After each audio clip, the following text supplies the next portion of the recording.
expliquer que pour tout le monde, il y a ça en pleine bandale, en pleine performance, et expliquer la traite négrière, la traite des esclaves,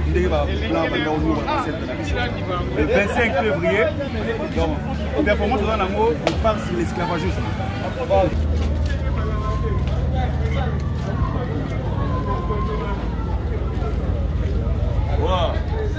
Tobaki réveiller les noirs dans ndenge nyonso. Trouvons l'ère et conscience. L'ère du verso, c'est l'ère de la conscience, l'ère de la liberté.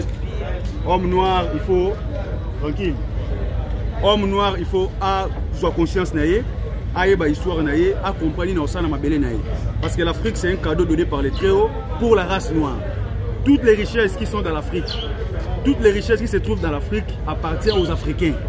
Africains, il faut être éveillé, à comprendre, à comment autonome pour gérer ma ramnaïe qui top. Donc on a mis artiste à la bien. Ouais, on explique le passé. Parce que c'est le passé qui nous donne, c'est le passé qui va nous donner l'idée de gérer notre culture. C'est ça qu'on appelle l'histoire. Un peuple sans histoire ressemble à un arbre sans racines. Si aujourd'hui l'Afrique est dans la mer, l'Afrique est dans le désert, c'est parce que l'Afrique manque son histoire. Voilà pourquoi Tobé histoire on les alaka, ndenge bako on a biso bazalaki maltraité, des bazalaki marginalisé. Mungela kuta bako on a biso bazalaka lingwanda te. Akutaka bango na bilamba ya solo, bilamba ya propre ya vrai. Ye envie qui est tard bako on a biso bazalaki nango, akosi bango po aboto la biloko na bango. Les babi errer les pauvres en esprit car le royaume des cieux est en eux. Mais le paradis n'existe pas. Le paradis c'est juste des nuages. Le vrai paradis c'est la réjouissance. Manger à satiété, manger à sa faim, vêtir, réjouir, c'est ça le paradis. Parce que les gens qui parlent paradis, on a superficialité. Qui parlent paradis physique. Il y a une guerre dans l'Est, la guerre partout. Et si on a matière première, il faut qu'on voit Manango. Peuple africain, éveille-toi. Regardez vous-même comment ça se passait à l'époque de l'esclavagisme. Un blanc en train de maltraiter un noir dans son propre terre, dans son propre pays. L'abolition de l'esclavage. Homme noir, réveillez-vous. Donc le cas est venu pour que l'homme noir prenne conscience de son propre autonomie. Quand on est maltraité, regardez comment c'était à l'époque, c'est comme ça.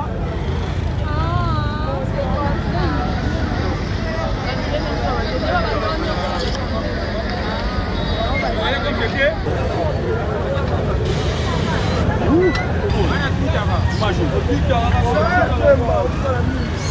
Autant la carte awa.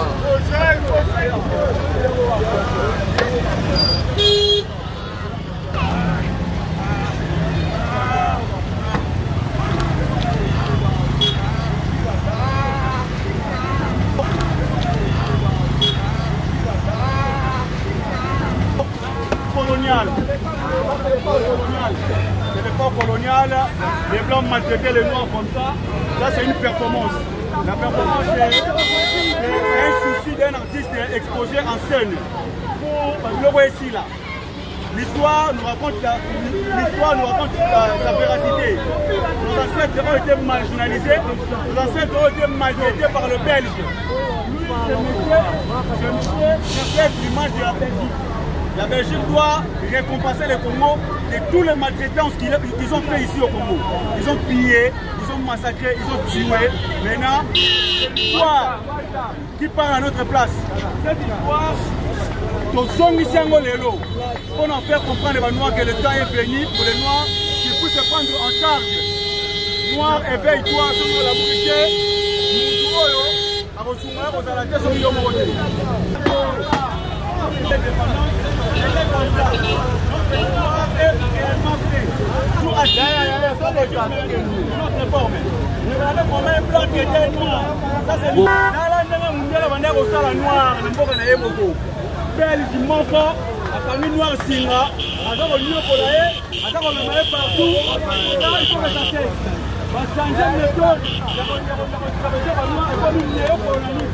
Ça c'est une colonisation.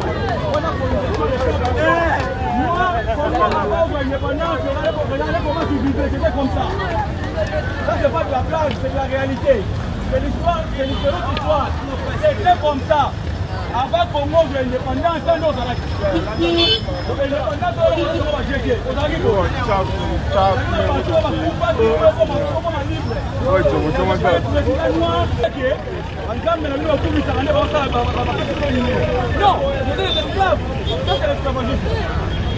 ça vraiment la colonisation, ça. Nous sommes ici époque de colonisation. On est bien pour moi, c'est dans les passés.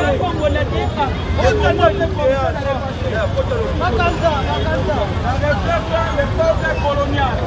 Congolais, ils sortent de la Guinée. Avant l'indépendance, on l'a dit.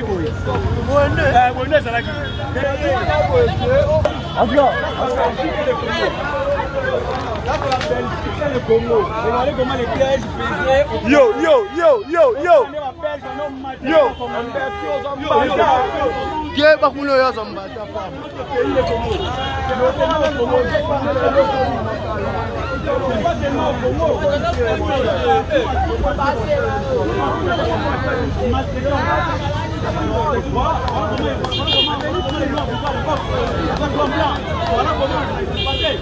Voilà, un blanc peut massacrer un noir comme ça. Et aujourd'hui, nous parlons des droits de l'homme. Aujourd'hui, les blancs peuvent assassiner les droits de l'homme. Vous allez se retrouver en Afrique avant l'indépendance. Ça, c'est pas de la blague, mes frères. Donc, les blancs qui peuvent les ancêtres du que j'avais en 1959, ils étaient aussi comme ça, ils s'est révolté. Et il y avait un grand seigneur qui s'appelait Kimang. Il était venu donner sa vie pour que nous voyons ici là. Parce que nous, il est toujours humilié. Noir, donc il n'a pas de valeur.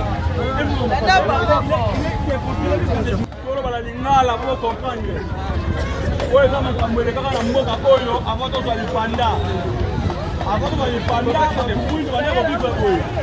Avant de les panda, c'est état.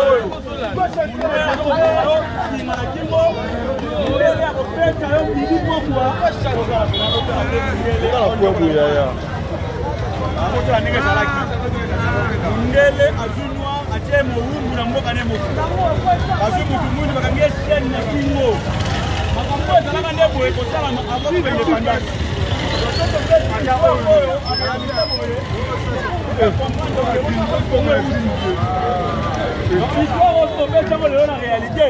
C'est pour vous faire comprendre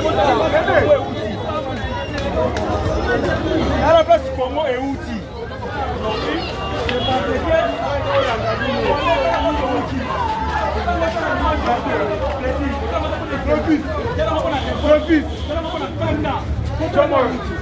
Avant de l'indépendance, nous avons exploité le monde esclavagisme. En 1909, nous avons colonisé. Colonisation bandit.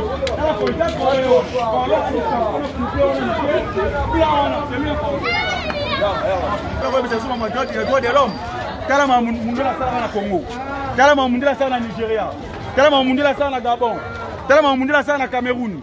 Talama Mundela Sara na Togo. Talama Mundela Sara na Mali. Cette type représente l'Afrique. Cette type ici représente l'Afrique.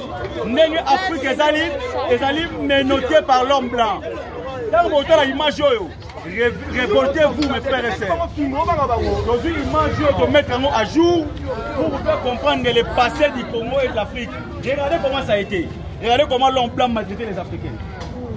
Lui, il représente l'Europe et ces messieurs représentent l'Afrique tout entière. Donc, dans le monde des Moana.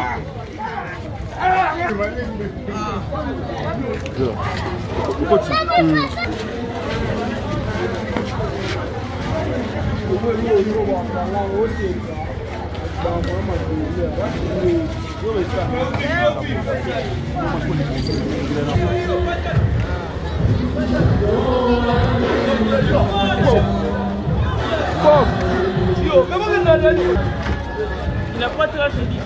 Non.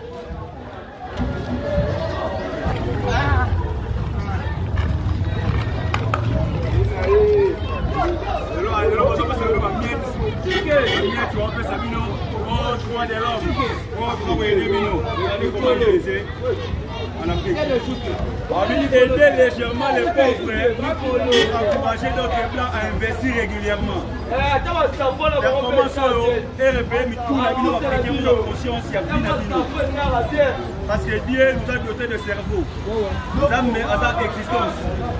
Nous avons à sa sage, à sa intelligence. Nous avons à cerveau. Utilisons nos cerveaux, peuple africain.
Donc, l'initiative pour tout ça, c'est parce que nous avons l'Afrique qui est toujours à genoux. L'Afrique est tellement à genoux. Ce qui nous a Yambaka, l'artiste, a sa performance, on ne peut pas oublier notre histoire, on ne peut pas oublier notre passé. Parce que on ne peut pas milieu les gens où tu vas rappeler la guerre. Surtout la Grèce, on a la guerre na Perse. On a Spartiate, on a tout ça là, Fantatis, tout ça là. Grèce antique. Oh, on a la guerre. France, où tu fais la guerre. Donc, deuxième guerre mondiale les Arabes. Donc, Allemagne, ils ont conquéri le monde. Nous, on a entre les Anglais, Tumba Jeanne d'Arc, on a la française. Donc, on peut sa gloire dans les Jeanne d'Arc. Les bishops africains, on peut sa gloire dans l'équipe en Vita, on peut sa gloire dans la Philippe Mabou, on peut sa gloire dans la Coupe nationale des 4 janvier, on peut sa gloire